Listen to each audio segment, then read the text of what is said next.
Hello, everybody. My name is Kushan Hopkins. I'm an instructional technology specialist from Oklahoma Public School Resource Center.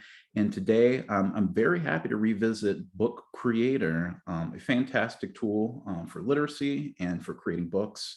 And yeah, they've come out with some updates since the last time I've talked about it. So if this is the first time that you've ever heard of Book Creator, totally fine. I think this is an awesome place to get started. So this is more about visiting some of the updates than kind of continuing that from what I was talking about last time. In this session, of course, I'm joined here once again with my colleague. I'll get him an opportunity to introduce himself. Hello, I'm Kurt Bernhardt. I'm the technology director for OPSRC. Sean and I make up the tech team here. If you need any type of technology help, just reach out to us. Yep, and you can do so through our email over here at techteam@opsrc.net. That's the best way to probably reach out to either one of us, and we'll try to get back to you as soon as we can.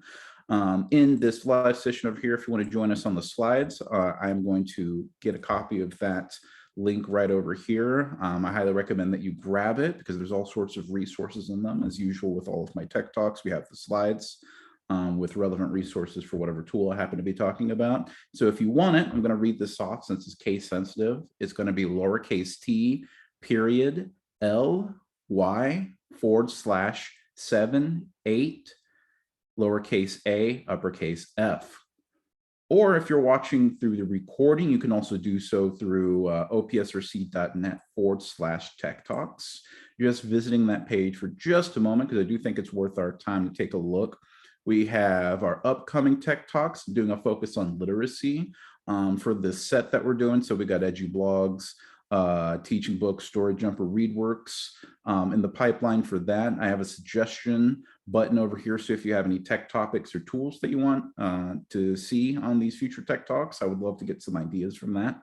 And then, of course, we have our treasure trove down here with our archived Tech Talks. Not only that, you can get access to the technology standards I've talked about, tech integration models, special interest topics that I've recently started doing that I would love to do more for. There are individual tech tools along with video recordings and presentation slides filled with resources for each individual topic. So go ahead and take a look. It would be awesome if you did. And hopefully you find something that's useful for you and your students. But for right now, I want to focus some time in our Book Creator, visiting this really cool tool. And if you haven't seen much of it, I think this is a really great example that I have here, this pause and think outline. I was able to pull this from, I think it was Common Sense Education. Yeah, right at the bottom over here. So one of the new features they've added inside of Book Creator is being able to take some books that if you've enabled the position, if you enable it, the permissions on it, you can allow the book to be accessed under Creative Commons license and remix the book yourself. So you can add it to your library and then use it as a template, which is really nice. And so if you click read now, you can see this lovely book that was created, and there's lots more just like it.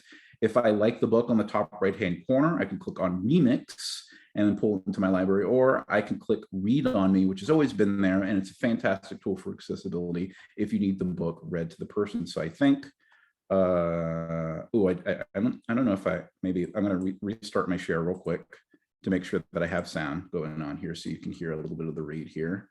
Yeah, let's read about that. Pause and think online. Hello. Do you like to go on the internet? Yeah, so pretty cool. You get the idea. It has like the computer generated voice on there. And if there's text inside of the book, it'll read through it, which is fantastic, really great for vocabulary. If you have, younger students, that it would be to their advantage to hear some of the books on here. And you can see it automatically did it when it was reading, but I could either click the arrows on the left and right side of the page to flip through the book, or you can use direction keys as well. So a little bit more accessibility by having those keyboard shortcuts on there, which is really super nice. And so I can scroll through this. Sometimes it's just images with text. Sometimes you can put in videos on here. It's just a little bit more interactive than a regular book is. And if you pull this book, remix it, and add it as part of a library, you can have students create a copy for themselves. And if it's like an activity page, very much like this one over here on the right-hand side, you can have them interact with the book by putting their own input inside of these using the activity. So it's just a really cool tool that you can jump in there and get that little extra bit of interactivity. And even students can create their own books as well. And it's not too hard. I think the interface is really simple, which I'm going to show a bit of that in the showcase for the tool here. So that's just giving you a little idea of what this tool is about. I just want to take a little bit of our time here to go over what we are doing here. So my objective, just so everybody's on the same page here for this Tech Talk, is after this Tech Talk, educators will be able to integrate Book Creator in their classroom to help students achieve their learning goals and boost their literacy. So let's not forget, at the center of all this are the students and what they're going to get on this. I know some tools are fantastic and they have amazing features inside of them, but if we're going to design learning that is meaningful, it needs to come from what the students actually needs on here. So I try to put that in all of my objectives that I have over here. Moreover, the schedule of this TikTok is going to be, we're going to start with the tool overview. I'm just going to answer a few questions about it and then spend the majority of my time giving you the showcase, showing you what kind of features it has. I'm going to try to point out all the new ones that I was able to highlight that encouraged me to do another one of these Tech Talks for Book Creator. Then next, I'm going to spend a little bit of time talking about how to integrate technology. There's a bunch of different ways to do it, and I'm going to highlight one good way to do it. And then when I take those first 2 points and combine them together and talk about tool applications. And in this section, I kind of envision, all right, so you have a little bit of experience with the tool, and we talked a little about integrating technology. Let's see, what does it look like to use that tool in your classroom? I invite you to visualize what this tool looks like. And then finally, the wrap up, that's where I share the resources, just point out some things that I found in my research or things that would be good to either extend your learning or things that you can use to revisit this tool as well. But I think Book Creator does a pretty good job with a bunch of their resources. It's all kind of put in the same place, which is a part of the update. So yeah, that is what's about to happen. And now that thing is happening now. First of all, an overview of Book Creator. A real quick definition is it's a tool with a limited free account to make digital multimedia books on there. Of course, you can pay for it. It does kind of come with like a premium services where you have access to a bunch of extra stuff, which I'll try to point out when it becomes relevant. But I am using the free account in the showcase of the tool here. A couple of ways that it supports engagement. We got simple drag and drop design with templates. They've added a lot more. Before, they just allowed you to create the page layout, so the relative shape of how the books were going to turn out, but now they've added templates to add certain moods, color schemes together. So cool new feature added to that. One thing that's really nice is that you can embed media. In fact, one of the new things that you can do inside of Book Creator is add permissions and what types of apps that can be used with it. So I mean, for the most part, anything with an embed code you can use inside of Book Creator, but they've added features for things like Giphy and Canva. I'm going to show a bit of that, and Google Drive as well. There's an integration for that as well. Next is that they've expanded their accessibility options. Not only that there's options for it to read, but there's transcripts as well that you can build into it for videos. So really quite nice that that's an option for that. And they always continue. They have a bunch of multiple language features as well built into the tool itself. So it's good that as they progress, they're trying to make their tool as accessible as possible. Another feature that's worth taking a look at is that you can build and publish a library of student books. Not only that you can pull in books from the community library, you can also have students, you can put this tool into their hands, give them something to interact with, and they can create their own library, which is really nice because if you publish the library, you can share out all those books publicly with a simple link. So really nice and easy to share. One thing that I would love to point out is the main restriction on the free account. It only comes with one library with a 40 book limit. There is a way around it. If you archive the library, you can still share it out, but you can't make any changes. But if you archive it, then you get around that single library.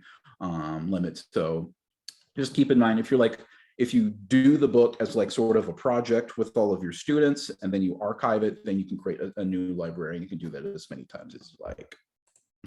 I might not have enough time to finish that. If I do, I'll show that. If not, I have links to it inside of the Book Creator Goodies page, which is at the end of these slides. But now I think it is time to spend a little bit of time and talk about the tool itself within Book Creator. So let's get that going in here. We can access this tool through bookcreator.com, which is where we're going to start the showcase. Yep. There we go. Awesome. If you want to get yourself started, if this is the first time you've ever been on this page, you can go to the top right-hand corner, that big old yellow button up there that says create a free account. That's where you can get yourself started. If you do have like a Google account or Microsoft account or a Clever, you can also go up to the top right-hand corner, the little blue icon up there that says sign into Book Creator. If I click on that, you can sign in with either one of those, or if you're a student, you can also sign in with a QR code. Every library has a QR code attached to it. So if you ever need students to join a very specific library, you can do it through that. Right now, this is the student sign in, it says right over there. And so I want to click on where it says switch to teacher. And you know that you're in the right place because it says teacher sign in and it has the little owl on it. And I'm just going to sign in with my Google account just to save a little bit of time on here so you don't have to watch me sign up for another account. So give me a hot second to do that. Very cool. And it automatically takes me to my personal library, which is the last thing I was working with. So that pause and think outline I just pulled into there. And this is what it looks like if you have, a book in the library. And it's kind of nice because on the top right-hand corner, if I just want to jump on in and start creating, I can do that with this plus new book button, which we'll get back to. Or I can click on this 2x2 grid here to switch to grid mode. So if you want to look at all your books in sort of like a shelf view, that's a nice way to do it as well. But I want to take a step back and get onto the teacher's dashboard. So top left-hand corner, that little 3 pancake symbol over there, I want to click on that. And here I'm at the teacher's dashboard. So I just want to show you real quick how to get through all this stuff. Right now we're in the libraries section. If your students ever log in with their accounts, which you can create directly from, I believe you do it from inside the library.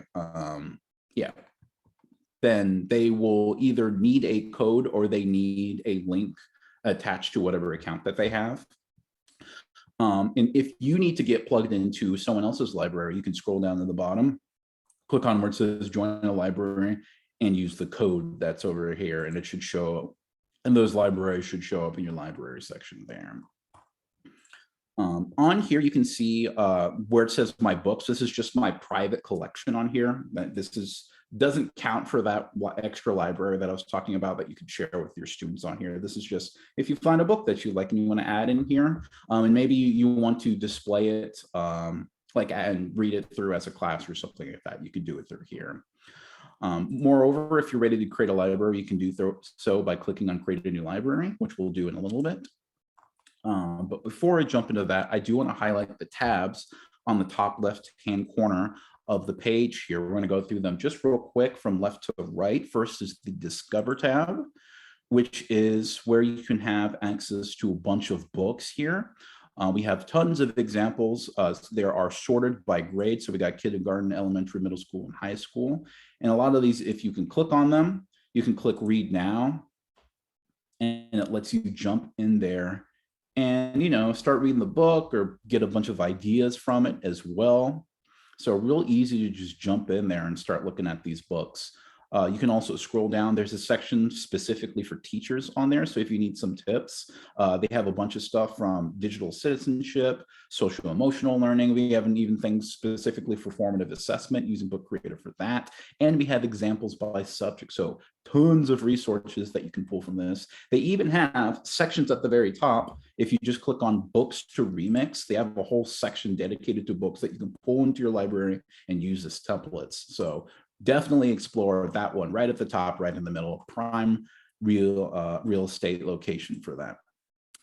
Next is the Learn tab up here. This is where you can get access to the support articles or you could scroll down and you can see that there's free weekly webinars. There's an implementation plan if you want to roll out Book Creator over a school or district.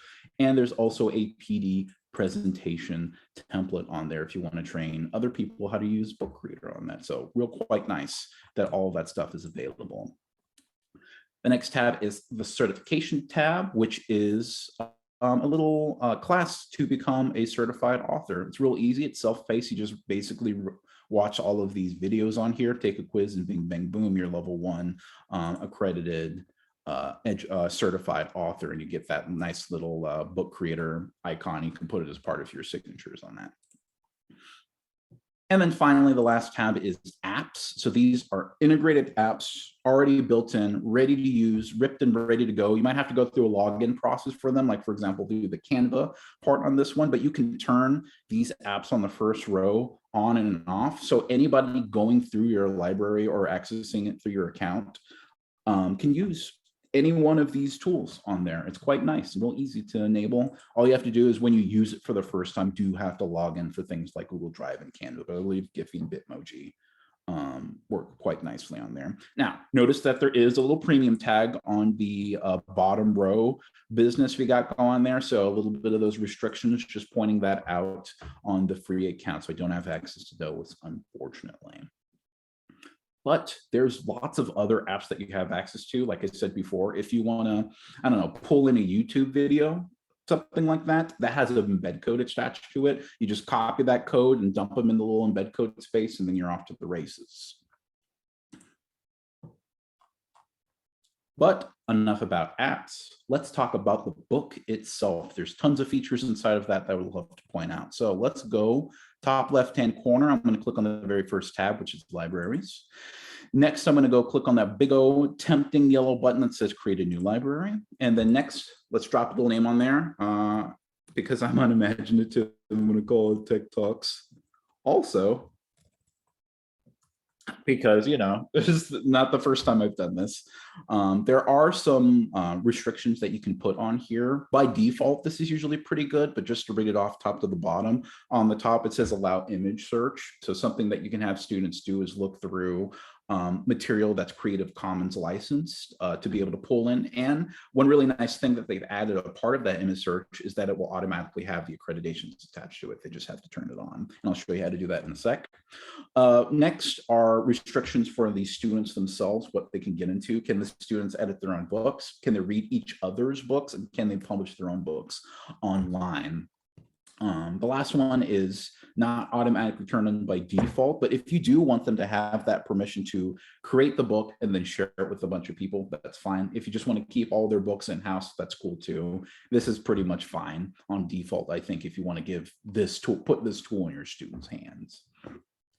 And then I'm ready to click on create library. So let's do that. Now, nothing too exciting on there. And if I do click create a new library, it does let me know that I need to upgrade my plan before I do that. Cool. And you can see that I have a library here that can be shared. And it even says up here using one-of-one libraries. And if I need to get into archive libraries, I can by clicking on the archived drop-down box on here. You can see that other library that I created for the other tech talk that I did for this. If I click on that, I can access anything that's in here. So really nice that I can just shove archive libraries in there to sort of get around that restriction there. But let's jump into that library. And if I want other people to have access to this library, I can go to the top middle part of my screen that says show invite code for others to join. If I click the invite code part, it will give me this code that I can share with people. So when they log in, all they have to do is dump that code in there and then they'll have access to the library. If for security purposes, I don't want people going in later and joining this library, I can always click expire code at the bottom of the screen. And then boom, it will generate a new code for me once I click invite code again. So quite nice that I can do that. But now I would very much love to go to the top right-hand corner and finally click on that golden button that says plus new book. Let's do it, everybody. From here, you can choose a page layout. You got the portrait view, we got the square view, we got the landscape view, and on the bottom row, we have comic panel styles. So it automatically partitions a parts of your book. So you have that like comic-y book style, which is really nice if you're going for a particular vibe for your books. Or there is a new separate tab that says templates. If you click on, you can give your books a specific vibe to a newspaper, magazine, a fiction novel, something like that, or you can scroll to the bottom and take a look at these lovely color themes. Not only changes the default font, but also the colors as well. So lots of little options that I think are worth exploring through. But for right now, I'm just going to keep it nice, easy, breezy. I'm just going to pick a lovely book shape to start with. Let's go with the landscape type view. Let's go for like a children's book vibe. And here we are. Okay, so I have my book here. I'm working on the cover and it says so at the top in the middle part of my screen. I can also click the arrows or use my direction keys to move between the pages as well. If I want to, I would say probably a really good place to start is the background parts of your pages here. If I go to the top right-hand corner and click that little eye symbol, which is the inspector menu, you'll get a little slide out on the right-hand side. Now, this slide out will not stay up unless you pin it, because if I click outside of it to mess with anything on my little canvas here, it will automatically disappear to try to maximize the amount of space that I have to work with. So if you want that always out in all times, which is pretty good if you're editing a bunch of like options and things like that, because the settings will show up through the same window. You can click on the inspector tab, click on the pin, and it will kind of shove everything a little bit so everything has enough space there a little bit to breathe there. So that's one of the things that I like to have here. And you notice if I'm clicking out here in the middle of my space, it doesn't get rid of that. Now, moving on, there's some backgrounds on here. I can click any of these solid colors to switch this up, or I could click on the plus button. One thing that they've added inside of here is a hex color picker. So you can get exactly whatever color that you want inside of here. You can click apply or change the hex code or adjust the brightness on here, and you get whatever color that you want. Yeah, that looks good.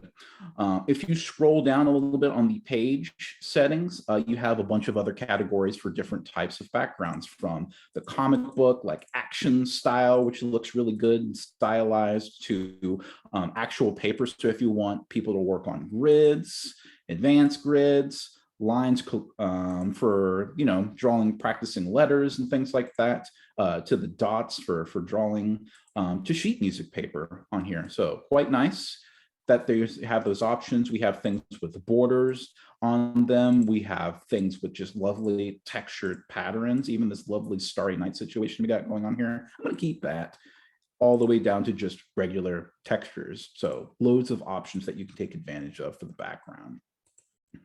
But this isn't the only thing that you can do. You can also add a bunch of stuff in here, and that's all conveniently collected into one single tab, this little plus button on the top right-hand corner. Before I add an item, something I do want to point out, if you change the background on one page, you got to do it on the other pages as well. So it's a little bit inconvenient that you can't do it and just set it for the entire situation, but that's totally fine.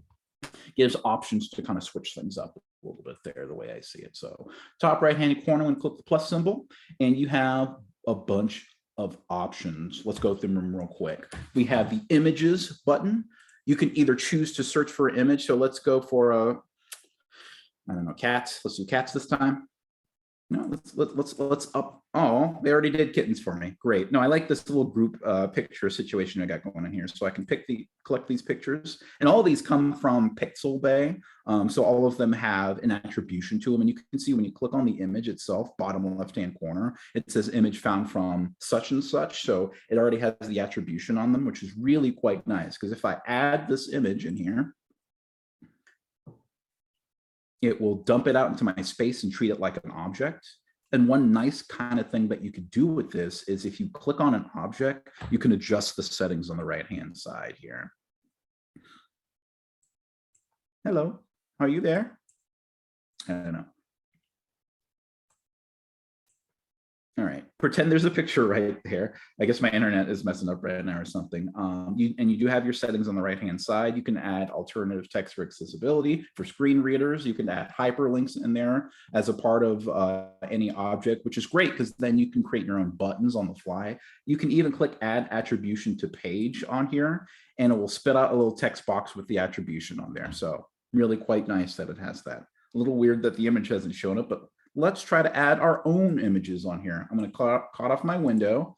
I'm going to go up to images. Oh, I could upload from my computer, or I can click on camera and take a picture or record a video. Hi, me. How are you doing? You're doing a great job on the Tech Talk. So I'm going to click on take a picture and reset my timer on here that I have on the side. Oh, that's fantastic. That is a beautiful picture of me. A+. I'm going to use a picture. Oh, my cat and dog picture came out. That's adorable. Really nice pastel colors. I like it. I'm going to shrink this image a little bit. But one thing that I do want to point out now that I do have an object to mess with is that there's some vertical and horizontal guidelines. Really nice if you want to, just make sure all of your objects are aligned. Make sure it's graphically pleasing on here. Get the layout all adjusted for whatnot. Top right-hand corner, I'm going to click the plus symbol. There's also a pen tool if you want to get free handy with this. I'm going to click on the pen. There's a bunch of little pens that you can use here. You even have this lovely little crayon shape business going on here. Oh, that's adorable. One thing that I do want to point out here, even though this is a pen tool and you can change the colors, you can use an eraser, you can use a paint can, you can even throw in emojis as well. But when you click done, it treats that whole drawing like it's one object. So keep that in mind. You can change this if you'd like, but you'd have to double click on the drawing to get right back into the drawing view. And there goes that very lovely flattering picture of me. Okay, I already know, just looking at the time real quick, I'm gonna go a little bit over, but that's fine. This tool has so many features and stuff. I would hate to rush it any more that I already have. So just letting anybody know if you're here, it's going to go a little bit over. If you do want to catch the rest of this, if you do have to go, just keep in mind a little reminder, go to OPSRC/TechTalks on there, and you can watch the rest of this recording on here as well. And don't forget to look at the slides. There's those goodie pages on there that I promised you at the very end. But let's get back to the showcase here. Once I'm happy with that drawing, one little cool little, I call it a little party trick that you can do with one of the pen tools. There's a magic pen tool. It's probably my favorite feature on here. If you click it, it's called the auto. It looks like it says audio on there. And one really nice thing that you can do is draw a picture, and on the top, it's going to start guessing what you are drawing on here. And so I'm just going to draw a little triangle on the top. Let's add another rectangle on there. And my drawing is not particularly flattering, but at the very least, it's starting to tell that I'm trying to draw a house. I'm doing my best. Yeah, that one up there. Fantastic. Yes, I did mean that. Totally. Awesome. And once it's ready, it will give me that drawing as an object that I can manipulate with.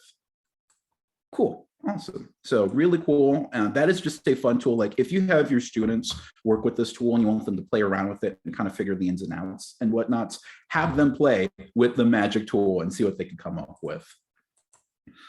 Next is the text tool. They've refined this quite a bit. You select the text tool, you add your text. Hello, world.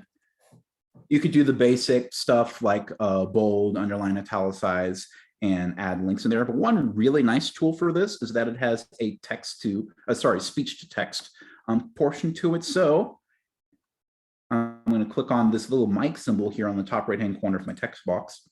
And then I'm just going to start talking. And it does a pretty great job on just putting the text in there. I try to do my best to slow it down for like text tools like this, because usually has a terrible time trying to keep up with me.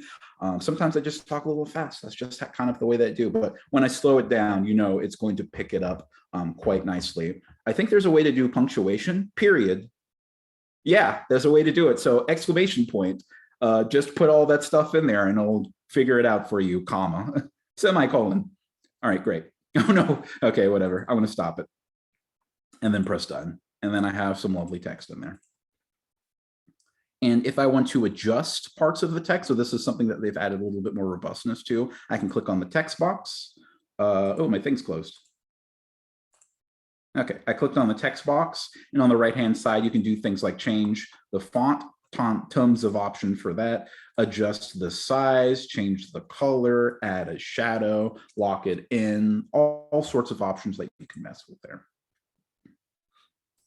All right, what else we got on the plus sign? Oh, and of course the recording, which is great. So now you don't have to just rely on text. You can have students actually read parts of it out and make it a little button that you have access to. So let's see if I can do that without messing this up.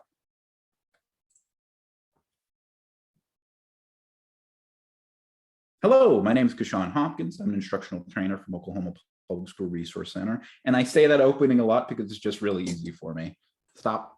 There it is. So when I click on the preview tab, hello, my name is Kashawn Hopkins. I'm an instructional trainer from Oklahoma Public School Resource Center. That's cool. All right, I'll take that. And then when I click on use recording, it turns that into a little button that I can probably, I could probably just like put an icon on it. Like by itself, it's not super flattering. But I can like put like, I don't know, like an icon of a book or something like, oh, click me, click this. And also, if you're having the book read to you, it will play the audio portion of that. So really nice if you want to add voiceover as part of your book, which is just fantastic. Just having a teacher read through a book, just like in the good old days. I mean, I'm sure people do it now, but I'm saying the good old days for me. Cool. Now let us take a look. Top right-hand corner, I'm going to click on the plus symbol. And just talking about the tabs here real quick, and then we'll finish up the showcase. I'm going to click on shapes. There's some lovely shapes on here. They have added a bit to this. You could search for something on here. Unfortunately, all that stuff is behind the premium wall space here. So kind of a little bit unfortunate on that, but hopefully maybe somewhere down the line, they'll add more shapes into this. But it's real easy. Just like if you want a text box, a speech bubble, you can click on that and it's just an object that you can manipulate and you can put text over it if you'd like. So real nice to add a piece of that. One last thing is the More tab on here. So this is where all the apps go. So the Google Drive, the Giphy, the Canva, you can even throw in your own files into here as well, or you can click the embed code option. And so if you have things like from Flipgrid, or if you want to pull a Google Sheet or a form or something like this, I even see Adobe Creative Cloud Express is on there. You just copy that embed code, you dump it in there, you click the confirm, and then it puts it in there. And I know I've tried this with Google Slides before, and it makes it interactive as well. So if you want to put slides in your slides, you can do it from here. But let's say, for example, I put tons of work into this book and I feel like it's finally ready to show to the masses. They finally deserve a fantastic book with all of this text to speech, speech to text that I have over here in my beautiful Magic Pen house. So I'm going to go up here, top left-hand corner, and click on my books. And then I'm going to here, publish. Where's publish? Oh, it's the little sharing option down over there. I think I could have did it inside of the book, but I can do it from here as well. If I click on that little share symbol, which is like the less than symbol with a bunch of dots on it, says sharing options. If I click that, I can select publish online on here. If I click on that, I give the book a title, Kashawn's awesome book. Sure, why not? I give it a little description, which is optional, but that's fine. I can decide who can see the book. If it's private, then only people with the link can share it.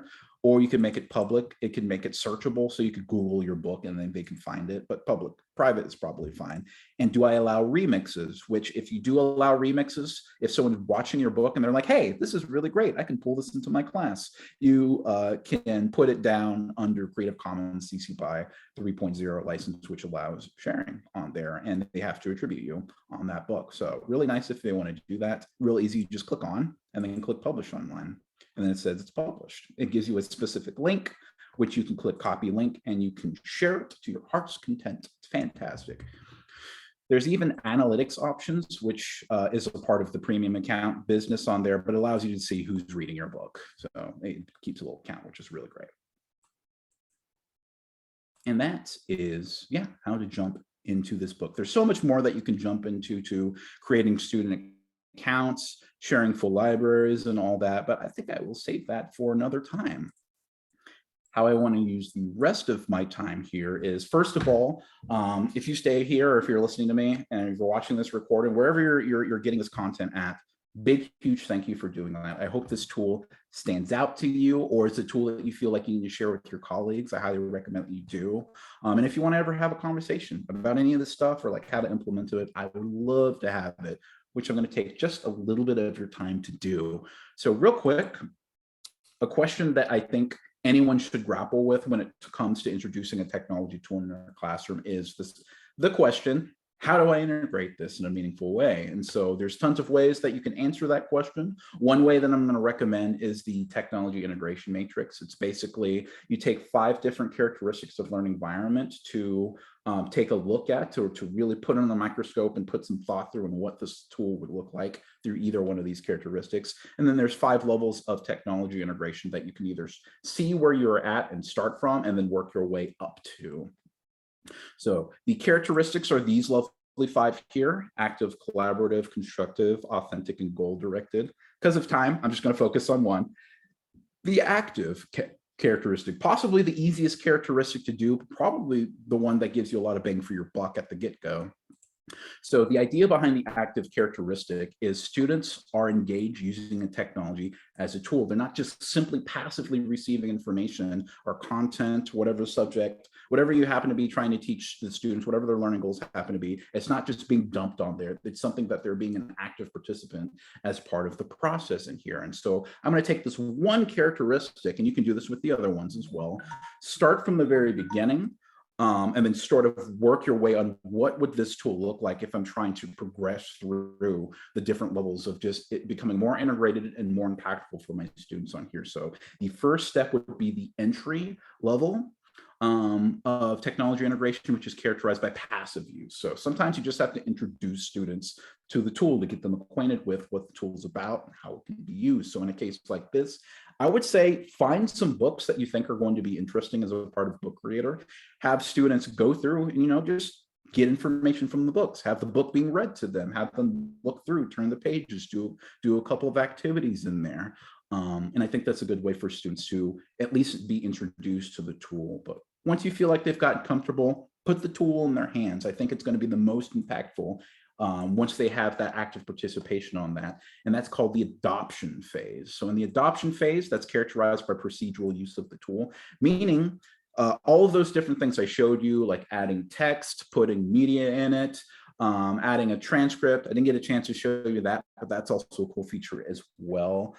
Take an opportunity to teach your students that, model those procedures, show them, okay, this is how you do that, or just give them space to explore it. Chances are some students are really good with that technology and they'll pick it up instantly. Some students, you'll see that they'll struggle a little bit. That's fine. You can either have other students that are really good with it, pair up with them and they'll figure it out together, or you could step in and model a bit of some of the behaviors and just have them mess around and create a mess, but learn those procedures in the process. And once you've gotten your students comfortable, and once you're comfortable as well, you want to keep that in mind, work your way up to the adaptation phase, which is students are starting to make choices here. They're starting to get a little bit of that confidence and use it to have creative, independent use of the tool here. And in this case, I would have students actually create a couple of pages or create their own full book, create a storybook, have some kind of project for them to hang all of the things that they've learned on there and incorporate all of those learning goals that you want students to get through this. And I think that is where you start to really see where the tool starts to shine, and it starts to shine in your class as well. It isn't just something else to learn or some cool novelty thing. It's actually something that's part of the learning process. It's in the words. It's integrated inside of your classroom. Okay, I could talk about this all day, but I have certainly gone way over my time, which is fine. I think this tool is definitely worth it, and it'll be worth your time investing in it. But I'm going to wrap this stuff up. Once again, thank you so much for listening to me chat about all this. I've left you some goodies. Not only Book Creators resource page is a great place to look, but I've left some specific articles like creating student logins with and without email. Depending on how you want to approach this, there's a step-by-step guide for home learning. So it really kind of has you think through, how do I use this tool in a remote learning sense? There's an article for archiving libraries, so you can get them out of the way and create new ones. And then there's ones that's just a bunch of ideas, and Book Creator also has a ton of those as well. The next page is dedicated to technology integration. I've only talked about the technology integration matrix. There are other options as well if you're thinking about needing a framework or some standards to take a look at. So there's TPAC, there's ISI standards in there, and I think those are worth exploring, at least to get that journey going. And then finally, my last page. Thank you so much, everybody, for listening. I really do appreciate it. I'll say it 1,000 times because I really, truly do mean it. I appreciate anybody listening to me talk about all these technology tools. I have a link to an evaluation on there. And I just want to say, I've been Kashawn Hopkins. I'm joined here with Kurt Bernhardt. Thank you so much, Kurt. Together we make the technology team, which you can reach out to at techteam@opsrc.net, or you can visit my other technology talks through opsrc.net/TechTalks. Or if you want to share any of this stuff out, if you think it's a good resource, go ahead and say so at any one of our social media. All of those buttons work, so you can click on them and enjoy them to your heart's content. But with that, I just want to say, have a great day. And yeah, thank you.